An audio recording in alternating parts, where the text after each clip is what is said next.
Amados, a doutrina da Trindade, ela é o coração pulsante do cristianismo. Desde o início da história da igreja, a doutrina da Trindade, ela é uma realidade. Entender essa doutrina é fundamental para que a gente desenvolva cada vez mais a nossa fé. Tim Chester disse que a Trindade não é apenas uma doutrina sobre Deus, é a doutrina sobre Deus. Ele escreveu um livro muito bom, um livro até pequeno, para a grandiosidade do assunto. O nome do livro é Deus Trino. O autor é o Tim Chester. Quando a gente confessa que Deus ele é trino, nós estamos entendendo que ele é o Pai, que ele é o Filho e que ele é o Espírito Santo. Amém? É uma doutrina que é muito difícil de nós entendermos os detalhes. Inclusive, a Bíblia, ela não nos chama a entender tudo. Ela nos chama a crer. Ninguém sabe a composição de Deus, a forma de Deus. Ninguém sabe disso. E a Bíblia não revela isso, porque ela não está preocupada em revelar detalhes para nos convencer. Ela se preocupa mais que a gente creia com aquilo que ela afirma. Por exemplo, você pega Gênesis 1, e lá não está escrito assim: Deus, ele existe porque isso, por conta daquilo outro. Como é que ela começa? Ela não começa dessa forma, ela começa como? Gênesis 1:1. E criou Deus os céus e a... Vocês estão me ouvindo bem, né? Estão me ouvindo bem? E criou Deus os céus e a terra. A premissa da Bíblia é que Deus existe. Ela não tem aquela preocupação de provar, detalhe por detalhe, a existência da pessoa de Deus. E isso é crucial para a nossa fé, por quê? Eu, pessoalmente, conheci algumas pessoas que, por não conseguir entender todos os detalhes de todas as doutrinas bíblicas, elas se perderam. Por quê? Para elas, crer é sinônimo de racionalizar, é sinônimo de entender, e não necessariamente isso. Então, a gente vai ver que a doutrina da Trindade, ela está em toda a Bíblia. E hoje a gente não vai necessariamente explicar como é a composição de Deus. Por que não? Porque não dá. Quando nós vamos estudar teologia, nós temos que ter essa premissa e temos que ter essa humildade. Não dá para entender tudo. Eu não serviria a um Deus que eu pudesse entender. Por quê? Porque se eu posso entender, eu sou igual a Ele. Se eu sou igual a Ele, Ele não tem nenhum poder sobre mim. Agora, o nosso Deus não. Ele é tão complexo que Ele não nos chama a entender, Ele nos chama a crer. A acreditar no que Ele diz. Isso é fé. Crer, ainda que a gente não consiga entender. Então, a Trindade, ela não é fácil de compreender e não deveria ser, porque a gente está falando de um Deus infinito. A gente está falando de um Deus grandioso. Mas a gente precisa esclarecer alguns pontos. Há quem diga que a doutrina da Trindade, ela é originada no catolicismo romano. Isso daí é mentira. Não foi Constantino que estabeleceu a doutrina da Trindade. Não foi o Concílio de Nicéia, que foi em maio de 325 depois de Cristo, que estabeleceu a doutrina da Trindade. Tertuliano, por exemplo, 100 anos antes do Concílio de Nicéia, ele já falava sobre a Trindade. Irineu, que foi discípulo de Policarpo, que foi discípulo de João, o apóstolo, ele também falava sobre a doutrina da Trindade. Ou seja, é uma verdade que vem desde o início da igreja, vem desde a igreja primitiva. Só que com a chegada,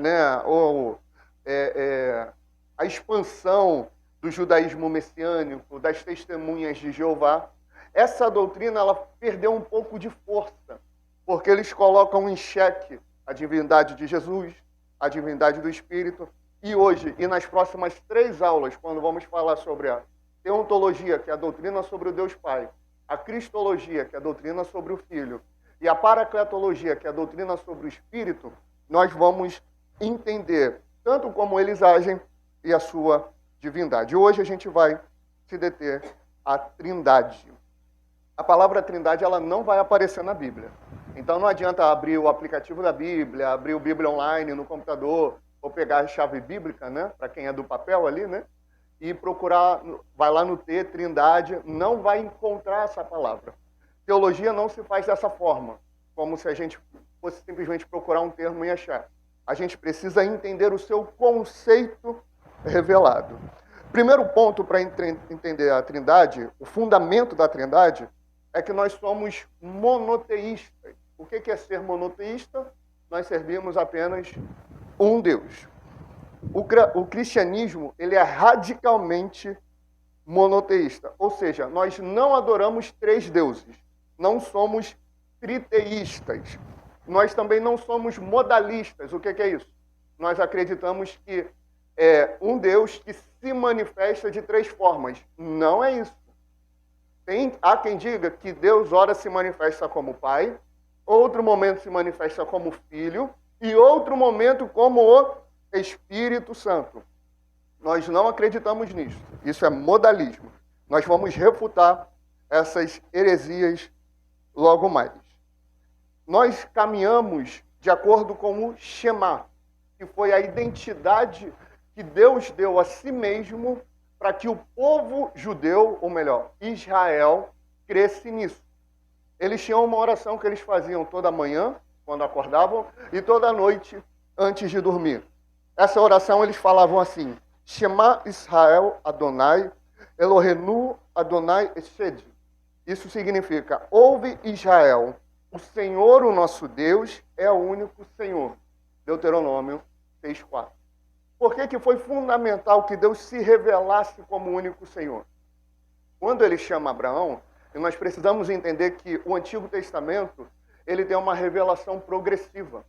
O Senhor chama Abraão e ele não fala assim: olha, eu sou o único. Não. Ele só chama Abraão. Naquele momento, Abraão não tinha a revelação completa de quem Deus era. Até o momento que o povo está no Egito, que está lá com Moisés, eles não tinham entendido que Deus era o único. Precisou Deus dizer isso. Quando o Senhor chama Moisés, ele fala: eu sou o teu Deus, eu sou o Senhor, o Deus de Abraão, o Deus de Isaac, o Deus de Jacó. E depois ele traz o Shema. Depois ele traz a revelação verdadeira, que Deus é o único Senhor. Isso daqui evidencia que nós cremos em apenas um Deus. Era uma regra que eles tinham. E por que nós cremos em apenas um Deus? Salmo 96, 4 e 5. Porque grande é o Senhor e digno de louvor, mais temível do que todos os deuses. Por quê? Porque todos os deuses dos povos são ídolos, mas o Senhor fez os céus. Isaías 45, 18. Porque assim diz o Senhor, que tem criado os céus, o Deus que formou a terra e a fez, ele a confirmou, não a criou vazia, mas a formou para que fosse habitada. Eu sou o Senhor e não há outro. Atos 14, 15. E dizendo: senhores, por que fazeis essas coisas? Nós também somos homens como vós, sujeitos às mesmas paixões. E vos anunciamos que vos convertais dessas vaidades ao Deus vivo, que fez o céu, a terra, o mar e tudo quanto neles há. Qual que é a relação desses três versículos que eu acabei de ler? Salmo 96, 4 e 5, Isaías 45, 18 e Atos 14, 15. Nesses três versículos, os autores estão dando a explicação do porquê que o nosso Deus é o único Senhor.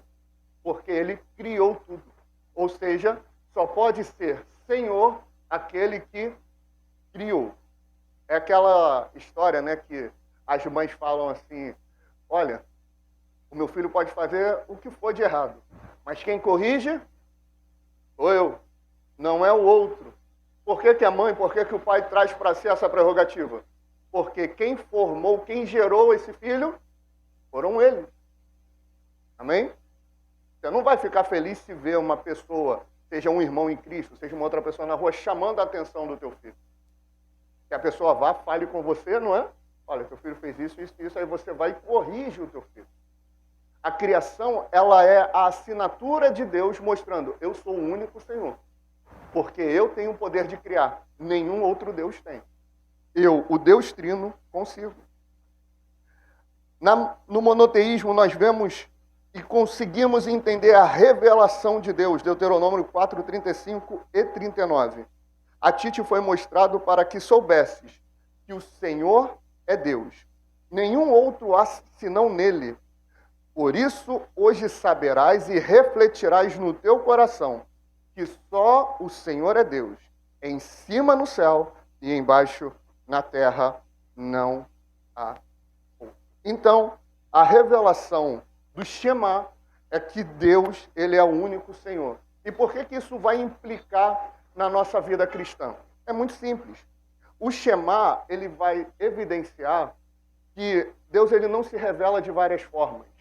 Buda, Alá, Krishna, São Jorge, tudo isso não é Deus. Por quê? Só o Senhor é Deus. O Deus Trino, o Deus verdadeiro.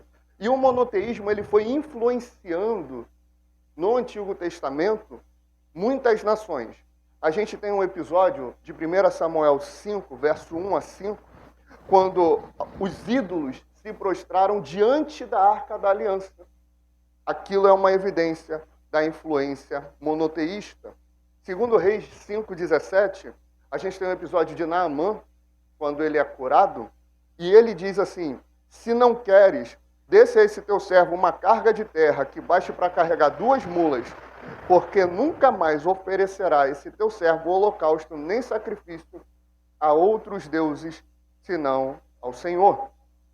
A gente tem um episódio de Nabucodonosor também reconhecendo a grandeza de Deus em Daniel 2,47, 4, verso 1. A gente tem um episódio de dos amigos de Daniel na fornalha. Tudo isso é para mostrar que quando Deus ele opera um milagre, ele opera um mover sobrenatural, é para mostrar que quem tem autoridade é ele. Você pode reparar, é mais comum uma pessoa de outra religião ser curada. Por quê? Porque quando ela encontra Jesus, uma das formas de Jesus mostrar que ele é a autoridade é dando uma evidência, é trazendo uma cura. Então, às vezes, a pessoa entrou numa religião porque ela tinha câncer, porque ela tinha AIDS, tinha alguma patologia, aí ela vem para o cristianismo, ela vem para a igreja, ela ouve o evangelho e recebe uma cura. Isso é para o Senhor mostrar, eu sou o único Senhor. O único que merece adoração sou eu. Inclusive, Isaías 45:5. Eu sou o Senhor e não há outro. Além de mim, não há Deus. Deus é um, e isso é inegociável. Só que esse conceito de Deus ser um, ele não é tão simples, mas ele é absoluto. Por isso, essa unidade de Deus, ela é complexa. Na Trindade, a gente vai falar, como já afirmamos, de 3 pessoas distintas. O Pai, que não é o Filho, o Filho, que não é o Espírito, e o Espírito, que não é o Pai. São pessoas distintas com funções e relacionamentos específicos. Aonde a gente vai ver isso? No batismo de Jesus. A gente vai ver o Filho sendo batizado, o Espírito vindo em forma de pomba, e a gente vai ouvir a voz do Pai dizendo, este é o meu Filho amado.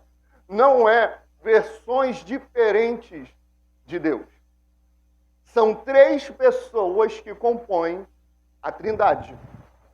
O Pai falando, o Espírito em forma corpórea de pomba e o Filho sendo batizado. Na grande comissão, Jesus ele dá a ordem. Ide, portanto, e fazei discípulos de todas as nações, batizando em nome do Pai, do Filho e do Espírito Santo. Percebam o seguinte, Jesus ainda não fala batizando em nomes, ele fala batizando em nome de. Ou seja, ele está falando de uma pluralidade na unidade. e eles todos têm a mesma essência divina. As três pessoas compartilham dessa mesma natureza. O Pai é Deus, Romanos 1,7. Graça e paz a vós outros da parte de Deus, nosso Pai, e do Senhor Jesus Cristo. O Filho é Deus, João 1,1. No princípio era o Verbo, e o Verbo estava com Deus, e o Verbo também era Deus. João 20:28. Tomé respondeu e disse, Senhor meu e Deus meu. Tito 2,13. Aguardando a bendita esperança e a manifestação da glória do nosso grande Deus e Salvador, Jesus Cristo. E essa trindade, o conceito da trindade, ele é um conceito harmônico. E a gente vai entender isso, como eu falei no início, não é com detalhes específicos que Deus vai dar, mas com exemplos e com terminologias para entender que existe uma pluralidade na essência divina. Marcos 10:8, Jesus fala assim, e serão os dois uma só carne, e assim já não serão dois, mas uma só carne. A gente vai ver que esse texto que Jesus está falando é uma citação de Gênesis 2, verso 7, 15 a 25, que é a constituição do casamento. A ideia de Deus no casamento é justamente essa unidade. Ele olha para o casal como sendo um. É por isso que existe a prostituição. Porque quando você tem um relacionamento extraconjugal, você está quebrando o conceito de uma só carne, que é a aliança eterna feita diante de Deus. Inclusive, o próprio Deus, quando ele criou Adão e Eva, ele não deu o nome a Eva. Quem nomeou Eva foi Adão. Gênesis 3:20. E chamou Adão o nome da sua mulher Eva, porquanto era mãe de todos os viventes. Só que como é que Deus se referia a Eva? Gênesis 5, 1 a 3. Este é o livro das gerações de Adão. No dia em que Deus criou o homem, a semelhança de Deus o fez. Homem e mulher os criou, e os abençoou, e chamou o seu nome Adão. Adão vem do hebraico Adam, que significa humanidade. Então, quando Deus chamava Adão, quando ele estava no jardim e chamava Adão, vinha Adão e vinha Eva. Porque Deus via ali uma unidade. Só se quebrou isso quando entrou o pecado. E aí Adão passou a chamar a sua mulher de Eva. Bom, vamos ver então a trindade no Antigo Testamento. A gente tem alguns sinais dessa pluralidade lá na criação. Por exemplo, Gênesis 1:26. Também disse Deus, façamos o homem à nossa imagem conforme a nossa semelhança. Ué, quem é que criou tudo? A gente já leu lá em Salmo, Isaías. Quem é que criou tudo? Foi o próprio Deus. Por que que Deus, criando tudo, ele vai falar façamos? Por que que ele vai falar no plural? Ele deveria falar farei. Mas não, ele fala façamos. Aí os judeus vão falar que isso é plural majestático, que é para dar a grandeza de Deus. Mas não é. A gente vai entender no decorrer do texto, do estudo, melhor dizendo, que Deus ele usa para si o plural para mostrar que ele não está sozinho.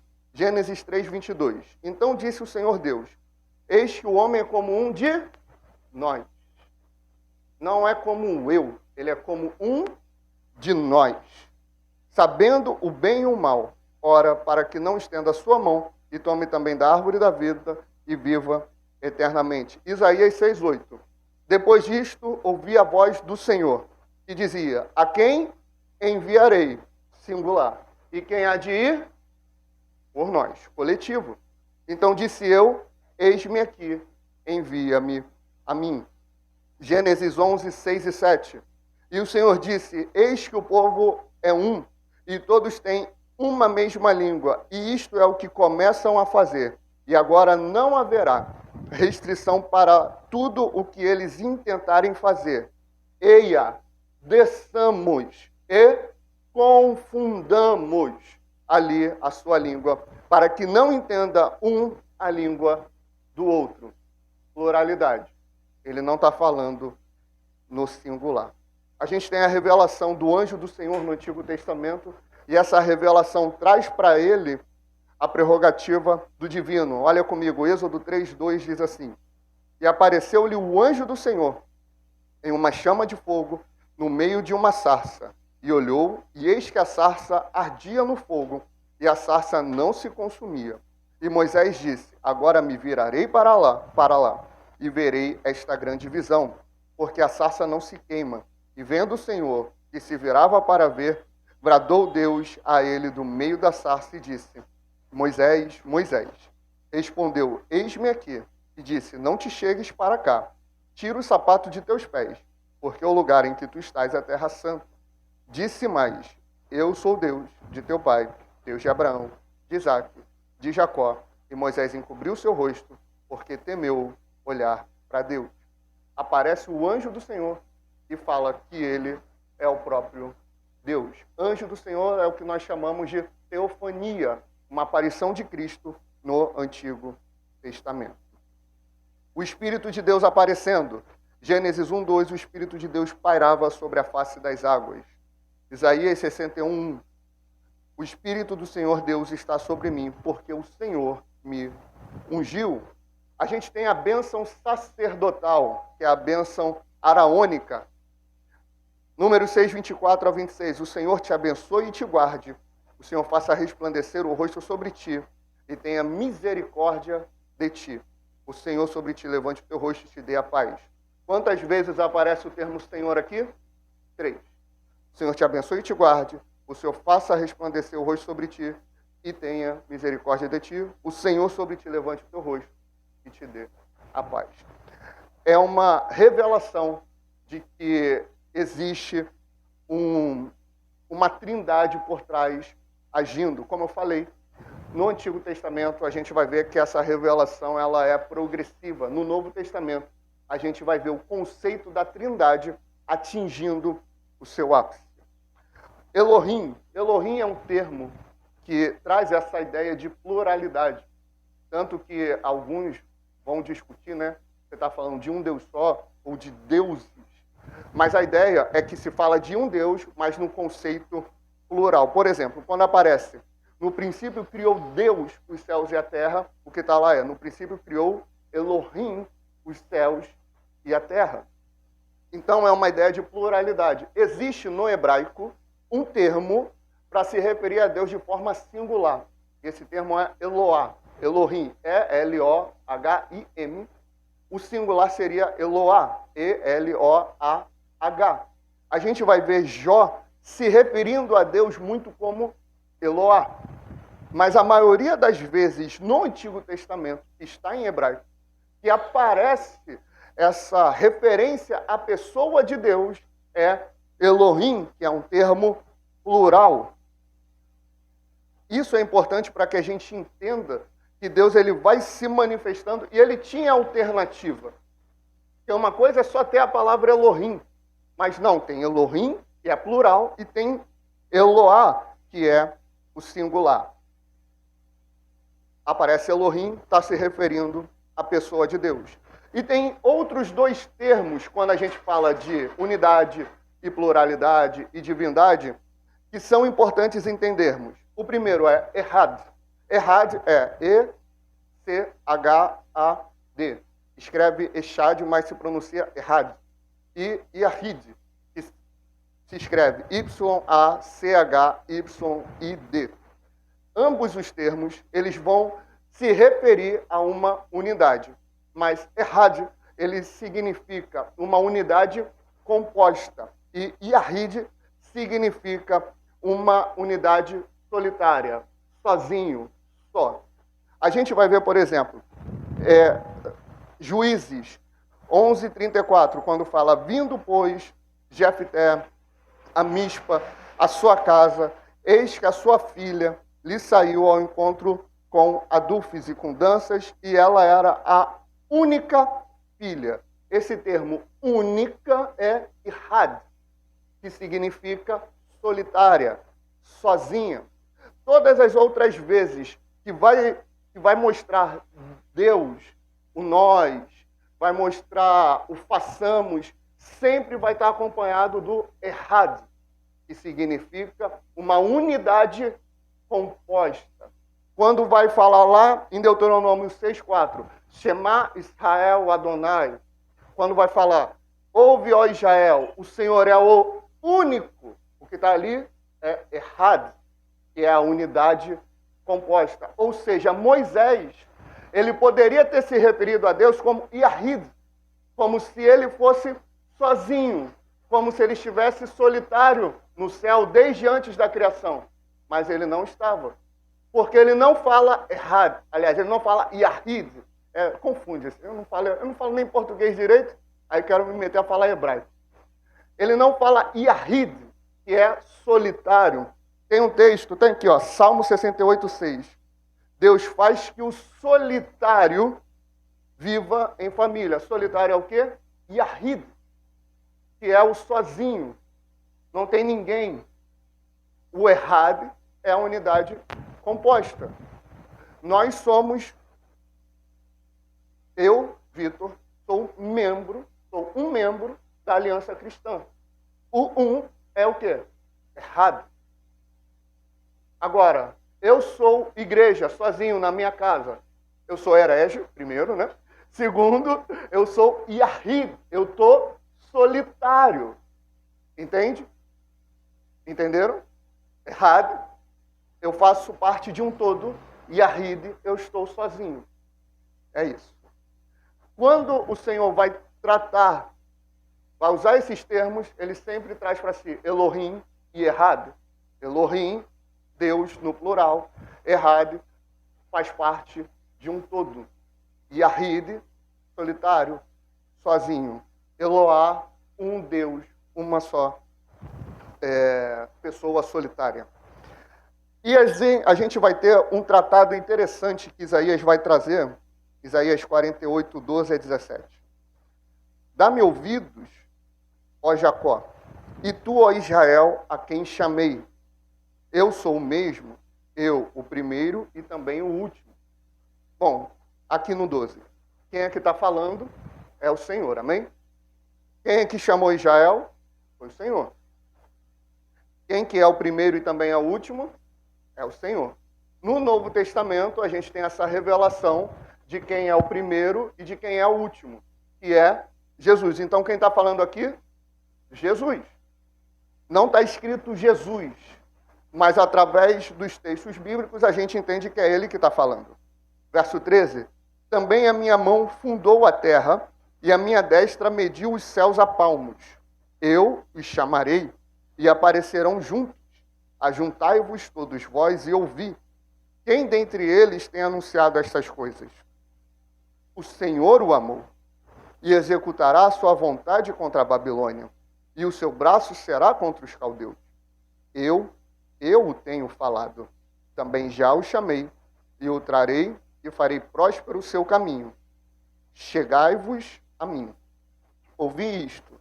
Não falei em segredo desde o princípio, desde o tempo em que aquilo que se fez eu estava ali, e agora o Senhor Deus enviou a mim, e o seu Espírito.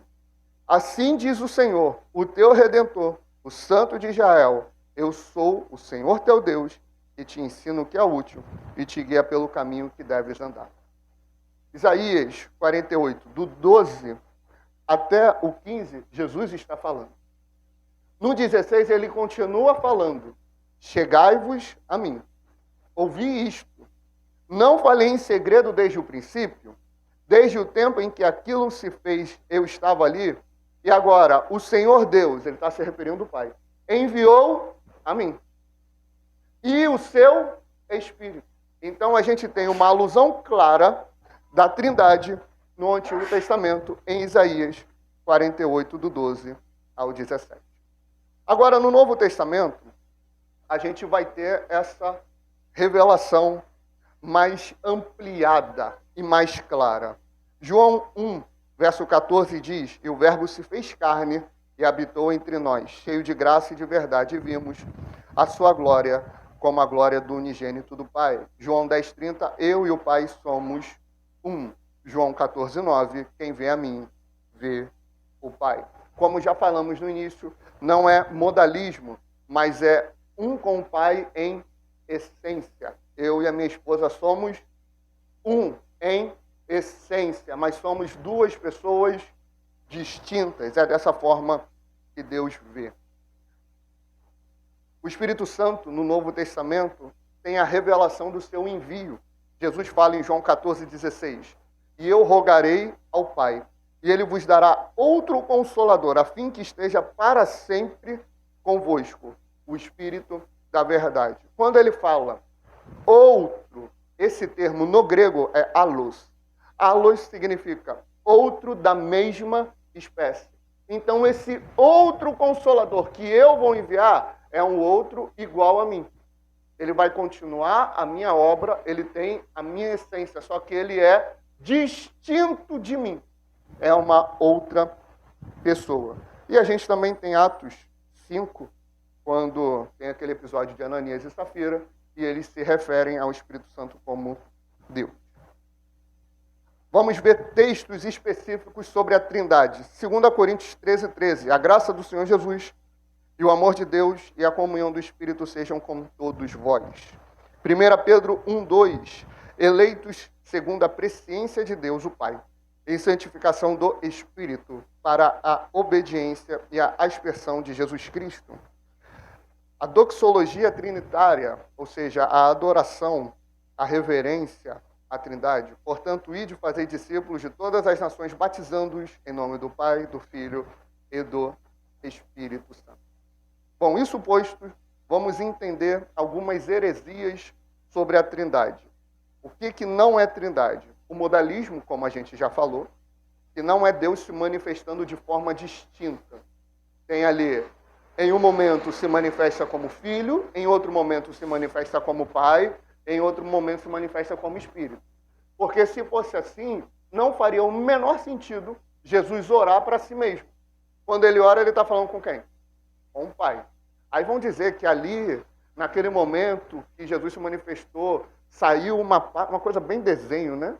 Bem Naruto mesmo, né? Como se ele tivesse feito ali um clone dele e saiu dali da parte do Pai. Não é. Desde o início, já é Pai, já é Filho, já é Espírito.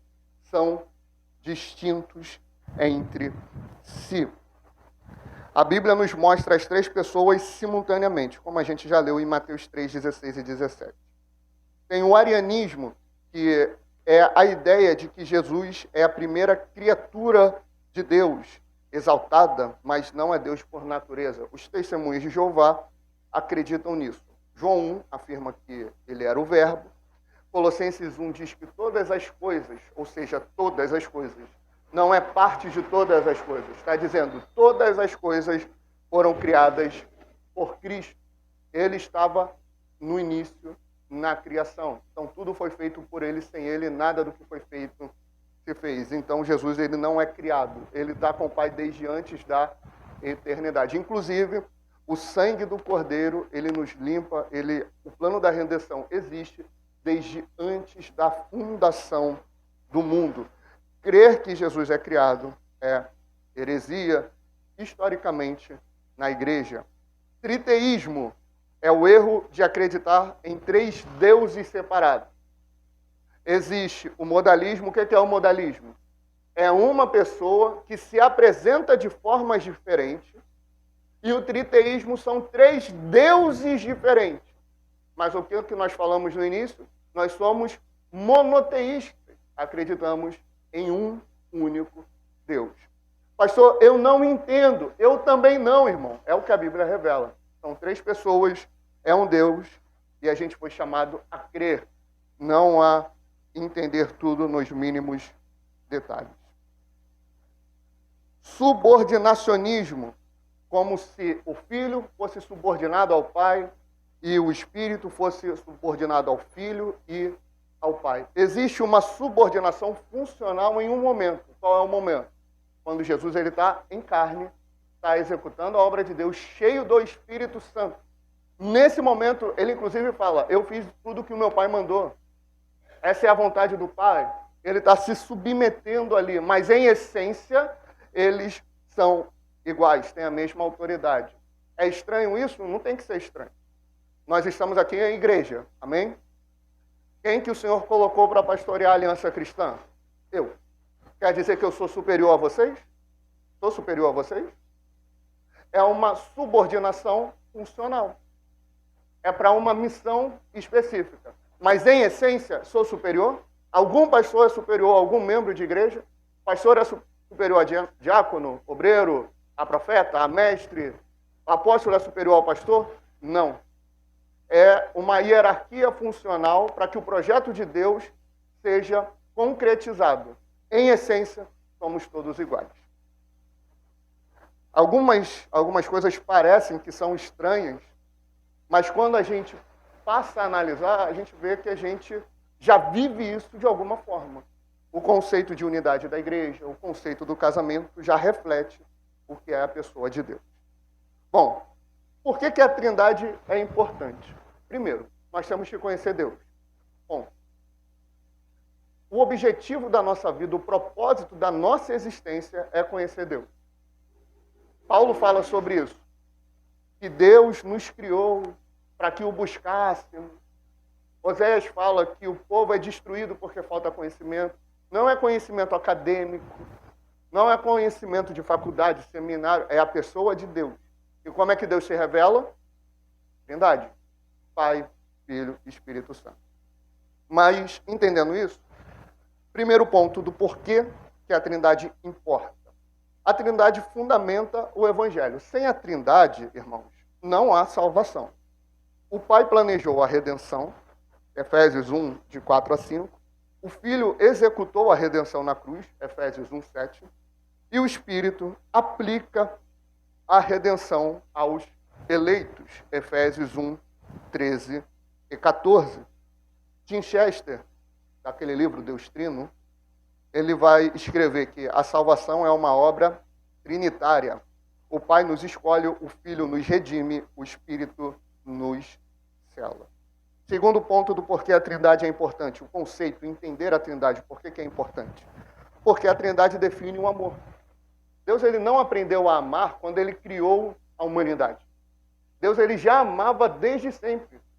Porque existia, como alguns homens de Deus na história vão afirmar, que já existia a dança da Trindade. Deus, o Pai, Deus, o Filho, Deus, o Espírito já estavam em harmonia desde a eternidade. Eles já amavam um ao outro. Então, a Trindade definindo o que é amor, vai trazer isso para a igreja. João 17, 24, Pai, aqueles que me deste, quero que, onde eu estiver, também eles estejam comigo, para que vejam a minha glória que me deste, porque tu me amaste antes da fundação do mundo. Então, o amor, que não é um conceito falido de aceitar tudo, não é esse conceito de tá tudo certo, tá tudo bem, não é isso. O amor é sacrifício, o amor é dedicação. Esse é o amor verdadeiro.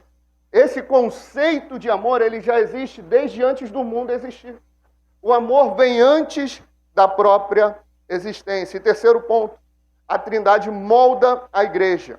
Jesus, nessa mesma oração, depois vocês leem João 17, que é a oração sacerdotal, ele fala assim, Pai, que eles sejam um, assim como eu sou um contigo. Então, a unidade da igreja tem que refletir a unidade da Trindade. Se existe uma igreja que não tem unidade, se existe alguém que se diz cristão e não caminha em unidade, caminhar em unidade, irmãos, não é sair visitando igreja, caminhar em unidade não é ficar um enfiado na casa do outro, não, é amar, é perdoar, é estender a mão, é ter o respeito, é ter o sacrifício, é se doar para a igreja, é se doar para o próximo. É isso, é igual Jesus fez. Esse é o amor verdadeiro. E ele roga ao Pai para que a gente seja um, assim como ele é um. Tem briga na unidade da Trindade? Tem alguma rixa? Eles ficam sem se falar? Não ficam. A nossa unidade tem que ser o reflexo da unidade da Trindade. Efésios 1, 4, 1 a 3, rogo-vos, pois eu, preso do Senhor, que andeis como é digno da vocação com que foste chamado, com toda a humildade e mansidão, com longanimidade e suportando-vos uns aos outros em amor, procurando guardar a unidade do Espírito pelo vínculo da paz. Só um ponto aqui, esse termo suportando-vos não é suportar, no sentido de, meu Senhor, a Caterina é flamenguista, eu sou tricolor, eu tenho que suportar as raras vezes que o time dela ganha do meu. É raro. A gente sabe, né? Né, irmã Alessandra? É raro, né? Eu tenho que suportar o Emanuel as raras vezes que o time dele, que é o Botafogo, né, meu filho, ganha do meu. Eu tenho que suportar. Não é isso. O suportar aqui é de dar suporte, é de carregar. Ou seja, o que Paulo está falando aqui, carregando-vos uns aos outros, dando suporte uns para os outros em amor. Somos muitos membros, mas um só corpo. Somos errados. Somos parte de um todo. Quarta importância da Trindade na nossa vida, de entender a Trindade. A Trindade transforma a oração. Oramos ao Pai por meio do Filho, no poder do Espírito Santo de Deus. Não oramos ao vazio ou no vazio, nós oramos dentro da Trindade. Quinto ponto, a Trindade garante a nossa salvação. O Pai nos elegeu, o Filho nos comprou e o Espírito Santo nos selou. Aí a pergunta é, quem pode nos separar do amor de Deus? Ninguém. Romanos 8, 38 e 39. Com isso, nós aprendemos a adorar o Deus Trino, igual os serafins fizeram. Isaías 6,3. Santo, santo, santo é o Senhor dos exércitos. Toda a terra está cheia da sua glória. Tim Chester, então, conclui. A Trindade nos lembra que Deus não precisa de nós, mas nos escolheu. Ele não estava sozinho, mas nos convidou para sua comunhão. Isso é graça pura. E isso tem que nortear e tem que nos encher de alegria. Por quê? Deus já estava plenamente satisfeito em si. Na dança da Trindade, como eles dizem, ele já estava satisfeito. Quando ele nos cria e chama o povo como igreja para ser povo seu, não é como se ele estivesse entrando na nossa vida. É ele que está nos trazendo para a comunhão na vida dele. Isso é único e é indescritível. A doutrina da Trindade é mistério, mas não contradição. Não compreendemos plenamente, mas cremos firmemente. Porque Deus se revelou assim. Seja como os serafins que cobrem o rosto diante da glória do Deus Trino. A nossa teologia não pode ser árida, mas tem que ser doxológica, que nos leva à adoração. Glória ao Pai, ao Filho e ao Espírito Santo, como era no princípio, é agora para sempre. Amém. Amém, irmãos? Alguma pergunta?